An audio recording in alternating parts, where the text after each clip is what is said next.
అందరికి welcome to my channel. ఈరోజు వచ్చేసి అలసంద వడ రెడీ చేస్తున్నాను, ఎలాగో చూద్దాం.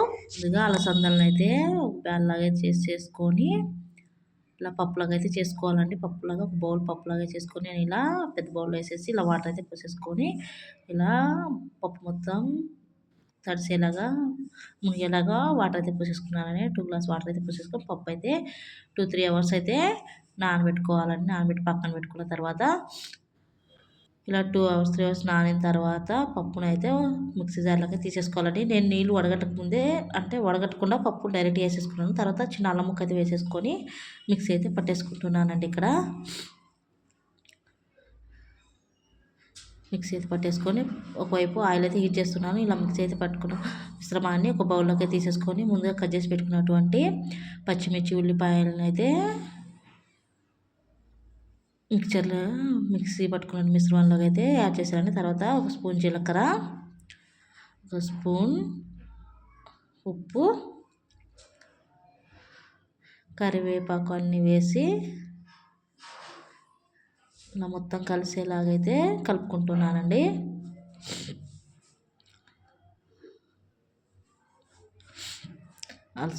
ఆలోపు ఆయిల్ అయితే హీట్ అయిందండి. మరోవైపు ఇలా ఆయిల్ హీట్ అయిన తర్వాత ముందుగా మనం రెడీ చేసుకున్నటువంటి మిశ్రమం అన్ని మొత్తాన్ని వడలాగైతే ఒత్తేసుకొని ఇలా వడలాగైతే చేసేసుకుంటున్నాను. నేను నేరుగా అయితే వేసేస్తున్నానండి. పేపర్ అంటే టిఫిన్ కవర్ ఉంటుంది కదా, అలాంటివి చేసుకుంటున్నాను. నేరుగా చేతి మీద చేసేసుకొని ఆయిల్ అయితే డీప్ ఫ్రై అయితే చేసుకుంటున్నాను అండి.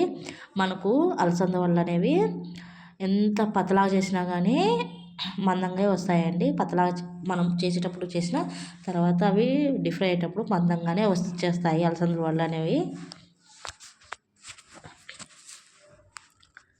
ఎప్పుడు మినపవడలకు ఇలానే కాకుండా ఇలా కొత్తగా అయితే ట్రై చేయండి. అలసంద టేస్ట్ హెల్త్కి చాలా సింపుల్గా అప్పటికప్పుడు రెడీ చేసుకోవచ్చు అండి. పిల్లలు కూడా ఇష్టంగా తింటారు. ఇంట్లో చిన్న పిల్లలు ఎవరైనా ఉంటే ఎప్పటిలాగా కూడా ఇలా కొత్తగా చేసినాం అనుకోండి ఇష్టంగా తింటారు. ఇలా మనం డీప్ ఫ్రై అయిన వడలు మొత్తాన్ని అయితే ఇలా ప్లేట్లకి అయితే సర్వ్ చేసేసుకుంటున్నామండి. ఇక్కడ ఈ అలసంద వడలు చాలామంది తినగానే ఉబ్బరమంటారండి. ఏదైనా ఇదే కదండి, ఇవల్లే కదండి, ఏదైనా మితంగా తింటే అన్నిటికీ మంచిదండి. అతిగా తింటే ఏదైనా ఉబ్బరం కానీ చెడు ఫలితాలు ఎక్కువ ఉంటాయి అన్నమాట. మితంగా తింటే ఏదైనా ఆరోగ్యానికి మంచిదే అనమాట. మరి ఎక్కువ తినడం వల్ల ఉబ్బరం అయితే వచ్చేస్తుంది కదండి. అందుకే మితంగా తినండి, ఆరోగ్యంగా ఉండండి. ఇలా ఒక వాయి తర్వాత ఒక వాయి అయితే వేసేస్తున్నాను నేను ఇక్కడ.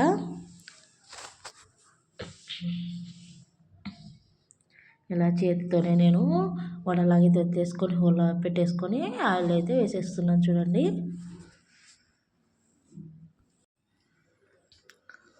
మొత్తం పిండి మొత్తాన్ని అయితే వాయి తర్వాత ఇలా వడలాగైతే వచ్చేసుకోవాలండి.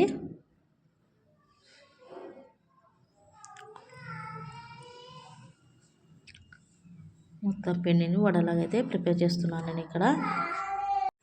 ఇలా వేడిగా మొత్తం వడలన్నీ అయితే ఇలా డీప్ ఫ్రై అయితే చేసేసుకున్నానండి.